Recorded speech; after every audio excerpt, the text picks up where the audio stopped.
Hello and welcome to another episode of the Duct Tape Marketing Podcast. This is John Jantsch. My guest today is Steve Gumm. He is a marketing consultant who started his career running an agency that worked with some of the most recognizable brands, including celebrities and professional athletes, using creative outreach to break open doors. After a successful exit, he's taken on the role of a CMO at Gilded Box, a luxury corporate gifting company that designs, builds, and delivers extraordinary gifts to help companies open doors, close new deals, motivate employees, and build lasting relationships. So, Steve, welcome to the show.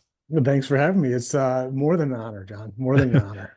Well, so talk a little bit about your marketing journey. I mean, I gave a very, very brief sketch of it there, but I know in the past we had talked, I think maybe a few years back, you were you were a marketing consultant, had a marketing consulting firm. What's changed for you, maybe in terms of like your objectives as well as like how those are coming out? Yeah, I mean, so like most journeys, right? I mean, I had my own agency and then I went into consulting. And it's one of those deals, I think even as a consultant, like I've always gravitated towards, some businesses you want to help, but some Yeah. you want to help, of course, all of them, but some you're more thrilled about. And so I went through and was basically helping sales and marketing teams doing the whole, fractional CMO type of thing. And when Gilded Box came around, it's just something that, I fell in love with. And I think for everybody, you try to find that thing where it's like, okay, there's something here that just feels right. And I was just very fortunate, it wasn't by design, but everything just kind of came together for me. And so, why I still, do have other clients, they Gilded Box is at least 80% of my time now. And it's been fun. It's interesting too, just Russell, the CEO here, we talk about it all the time, how things kind of come full circle, because I was the type of stuff that we do here as a business, is very similar to the stuff I was kind of doing on my own, for years to try and crack open accounts and get attention and, deliver some level of, I used to call it unavoidable, right? Mm-hmm, My mm-hmm. team, I would say, okay, let's send them something unavoidable. If we really want to work with them and we really know we can help and it would be a good fit, let's send them something that they cannot avoid. And back in the day, we got crazy going after, some celebrities and sports teams, et cetera. Like we went way over the top with some of that stuff, but it works. It takes Yeah. time, effort, energy. I think it's more fun, but it definitely works. Yeah, I wrote out about it actually in the first edition of Duct Tape Marketing in 2007, something I called lumpy mail. Yeah, And it for was the sure. same idea. I would send things that, like box that would have a whole bunch of old keys in it or something, that somebody would open up. It's Right. like, what? And then, you tie it to the message. Yeah. We had one client that was trying to promote their kind of total solution for something. And so we kind of mimicked the total cereal box. Yeah. Yeah. I don't think we asked Post, but we did it anyway. And we sent it with a gallon of milk, which made it really, like Yeah. you said, people were like, what in the world is Yeah. this? So it really does open doors, but I can also hear people saying, well, that costs, that might have cost 40 or 50 bucks, a Yeah. whack. How can, is that something you can do as a retention thing? Or do you feel like that's an approach you can do lead generation? I mean both, right? So Yeah. so for me, the way I look at it is, and part of what we do here at Gilded Box is make things scalable, right? So, around budget. Now, gifting is different than swag buy. You really can't compare the two, and there's a place for each. Yeah. I'm cool with both.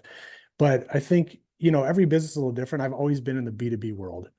So I've been fortunate in that, typically, lifetime value of a customer, even the short-term value, Hmm. when you actually talk to a team, and this used to happen to me when I was doing consulting all the time. I'd be like, what is the average client worth? And they, usually it was a sizable number, Right. depending on, I was working a lot in manufacturing. So some of them got huge, but then you step back and you're, okay, well, what are we doing here? Like, let's get a list of the 100 that would be amazing and just try to get 20. What if that's all we did? Yeah. Yeah. And it Yeah. succeeded. And then everyone's just kind of like, when you take a step back and really evaluate what you're trying to accomplish, it just makes those type of decisions a lot easier. If we spend, it doesn't matter the X dollar amount, you quickly realize that, well, man, we could spend all this, and if we get one, it's worth it. Yeah. So when you break down the math, usually, especially on the acquisition side of things, it works. And, once you have a client, that retention side of it, it's all based on value and scenarios. But I don't think, you have to be expensive at all. I mean, what we do here obviously is gifting from design Yeah. and packaging and all that, but I'm also a huge fan of just handwritten letters and anything that shows me that, wait a second, this person actually took the time to think about me and they're reaching out. Like, Yeah. however you do that, it's just so powerful in a day where, with AI and automation, it's easier to go, okay, 50,000 people, click, and it sends out. It just seems like that would be, Yeah. oh, that's wise. But when you take a step back, it's just it can be very effective in a day where not too many people are doing that type of outreach. Yeah. It's just crazy effective. Yeah, and I think that I think you hit the nail on the head. I mean, I work with a lot of consultants that sell high ticket. High Yeah, trust is very important part of the equation. And when they stop and think about their goals, sometimes like onboarding 3 new clients would actually be hard in a month, right? And so, sure. but we're trying to market to 20,000 people, right? It's Right. like, maybe 10 good ones, 10 good appointments. What would it take to get that?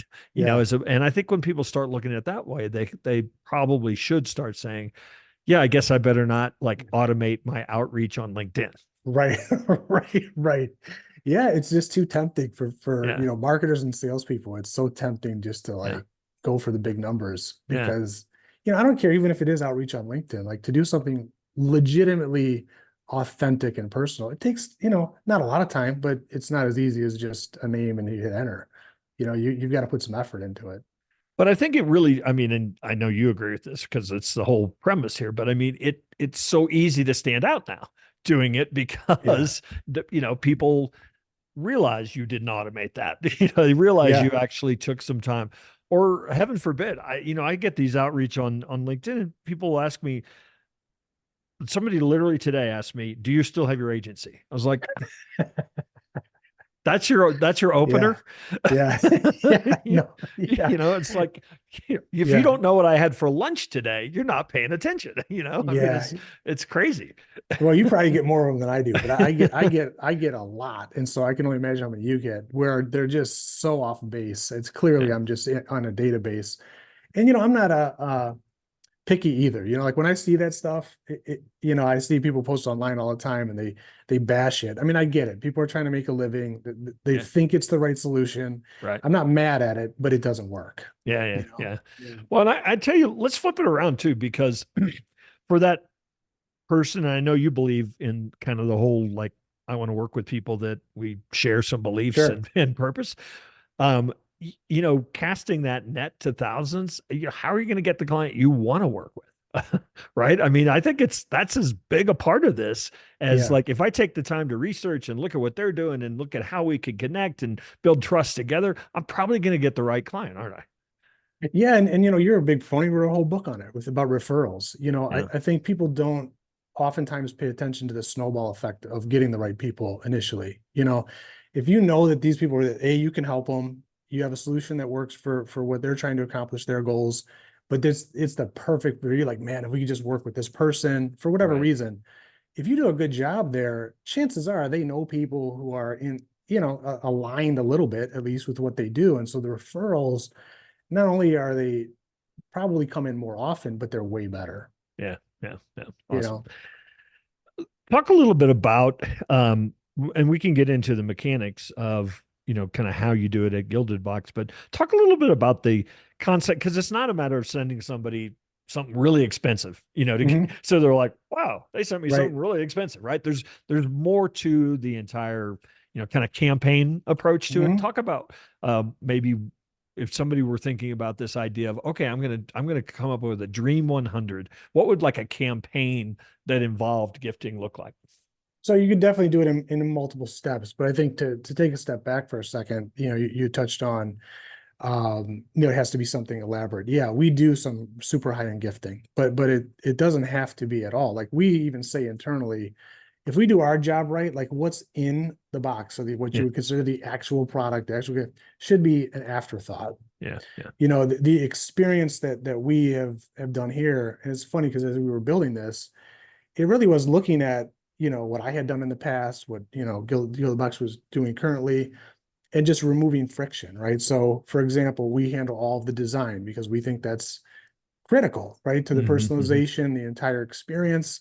And we know that that is oftentimes a tough spot for a lot of businesses. They don't have designers, they don't whatever. So we take that on because we want that box, the way we engineer the boxes, from the way the products sit inside. I mean, it's all, we have packaging engineers here that's what they do.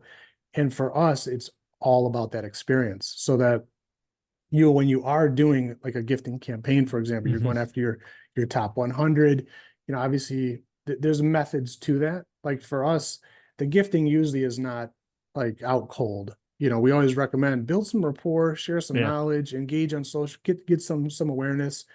And then when you really want to step it up, you can go into a gifting program. That obviously, once you get a client, then the retention part of that type of effort, goes into it. But everything that you would want to do to really wow somebody, we just wanted to make it as easy as possible. So the gift is one component of it. I've experienced, kind of your Mm-hmm. process. And one of the things I thought was, a brilliant piece, and this is carrying the personalization a step further, is that the box itself had to be, completely personal, because nobody Mm-hmm. else, it wouldn't have made sense to anybody else, Right. what you did. But then the note that then had just a QR code that went to a then also personalized video. And I think that's, to me, that was a step that took it, even farther than just like, oh, wow, I got this nice thing. Now you actually, what was in the box, you actually Mm-hmm. nailed. That's the brand that I have their grinder and I have their kettle, and Sure. and so you didn't know that part. Or at least I hope you didn't know Yeah. that part. That was getting a little too Yeah. close, but you knew I liked coffee. So, but that again, I was getting at, there are components to the whole thing. It's not just like, oh, send a bunch of boxes out. Yeah, 100%. I mean, the whole process is really, who you're trying to, what message you're trying to display, right? So in that instance, and in every instance, really it's about letting people know that they're being recognized. Yeah. Now when you're doing this at an enterprise level, of course, you're probably going to minimize some of that, right? A lot of the packaging and what's inside is very similar, but we personalize them in a way where there is still that wow factor, and that, oh, they were thinking about me, Hmm. as Hmm. opposed to something that you're just giving out. And that really is, there's a method to the madness, and it all starts with design, which requires a little bit of research and homework on our team's end to actually nail that. Because when you receive it, even before you open it, like, we want you to be blown away. Like, our objective, and we believe this to be true based on feedback that we get, is the packaging itself, that box itself, is something people keep, just like a Yeah. gift. Yeah. And that's when we know we've done our job right. And it's fun. It is Yeah. the most fun business I've ever been a part of by a long shot. Do you have any examples? And maybe you're not at liberty to share them, but do you have any examples of some kind of like crazy things that, and again, I don't know if you ever see like the success end of it. Mm-hmm. If the client comes back to you and says, that was amazing, let's do it again, maybe that's an indicator. But do you have any kind of case study of somebody doing something pretty cool? Yeah, I mean, to piggyback on that, we get emails all the time, which is the best, where Yeah. our customers telling us, or even forwarding emails from their customers, Yeah. like, wow, this is great. We've done some pretty crazy stuff. We had a company that was agency working with Chanel, and they were doing a groundbreaking, and we actually did a shovel called the Chevelle, right? Same branding and same everything, and put it in a pretty big box for them and deliver. And of course, it was a huge hit. Sure. We were joking even this morning. I was talking to Russell, our CEO over here, how we've been doing this for so long. Some of the stuff we're not blown away with anymore. Like, we're Yeah. we're we're so used to it. But when you get the responses, like, man, that really is pretty cool. Yeah. And the personalization aspect, certainly technology has helped that Hmm. come along. But you think about the companies that buy 1,000 coffee mugs, and they give them Yeah. out to clients, coffee mug with their logo on it. Sure, I guess I need a coffee mug. I'll set it over here. But Hmm. the technology is such that, like, I can have 1,000 clients and send a coffee mug with their logo on it, which to Right. me might be a lot cooler to get. Yeah, I mean, from a gifting standpoint, it's one of the things that we're working hard on, the marketing side is communicating the difference between, swag and gifting. Yeah, It's yeah, totally different. Like when you think of swag, it's more of an advertisement for you for promoting your business. And there's a place for that. We're, yeah, we're we're fans of that as well. But when it comes to gifting, you really want to make it about them.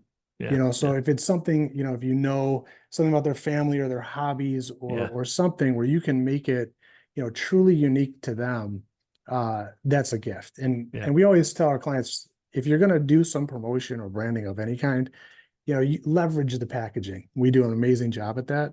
But what goes inside it, it should be very clear that it's been, thoughtful and you put some care into, what you're delivering, because it just makes a huge impact. I mean, how often do you get something like that? It's very rare. To your point earlier, a lot of that old school stuff is very effective right yeah, now. But because everyone's been trained on automation technology, it takes a little bit of effort, and it's, I guess you can call it riskier. I mean, it's more effective, but you know, it takes much more to even send a piece of mail, whatever it is, because you got to put the time into it, you got to print it, you got to put yeah, it, yeah, yeah. it's so I think people just default on, we'll just send these emails. But boy, is there an opportunity in creating experiences. Yeah, and I think the unfortunate thing, or the at least the leap that a lot of people make, is there isn't any risk in sending email. I mean, if the message bombs, if nobody responds, it's like Mhm. nobody's hurt. Whereas, I remember the days of you'd spend $10,000 on a direct mail piece or commit to a year long $3,000 a month yellow page ad. No Yeah. idea if any of it was ever going to work. You were Right. stuck with it till next year. Yeah. Um, you know, Yeah. Yeah. and but so I mean, I do see that people, kind of have that fear of like, oh, I'm gonna lay out 5, 10 grand. Hmm. What if it doesn't work? But I do think that I'm guessing you probably have anecdotal information on this. The impact may not be felt immediately. Do you find that sometimes the shelf life, so to Hmm. speak, of the gift or of the idea or the promotion, might be for months, that somebody's like, I'm not ready right now, but that's who I'm calling. Yeah, it's for sure. I mean, Yeah. 100%.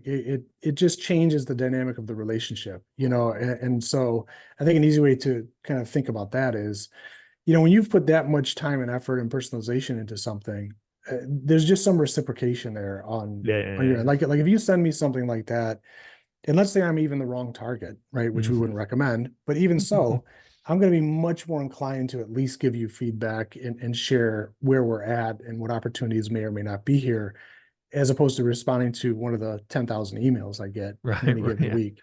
Yeah. So the longevity and the opportunities and the doors that it opens, um, can't be understated. I mean, I know I'm in the business, so it's like, oh, this guy's what he does for a living, but we see it time and time again. And, we eat our own dog food, Mm. as well. And it works. We're creating a couple of fun series coming up of content where we're going to start to share some of this, Nice. just because it's very effective. And I think anybody that tries it, whatever you're doing, if you get more personal and outside of the tech world where it's more human to human, it is, I can't express the impact that you can have. It really is amazing. Yeah. Awesome. Well, Steve, I appreciate you taking a few moments to stop by the Duct Tape Marketing Podcast. Is there anywhere you would invite people to connect with you and find out more about your work? You can find me on LinkedIn. I'm just LinkedIn, wherever those are. Steve Gumm. I've got a very uncommon last name, so it's not hard Yeah. to find me. Gumm, and then gildedbox.com. So gildedbox.com. We have, plenty of resources there. If you want to reach out to anybody and you're looking for stuff, we'd be more than happy to help you create some amazing experiences. Awesome. Well, again, appreciate you taking a moment, and hopefully we'll run into you one of these days soon out there on the road.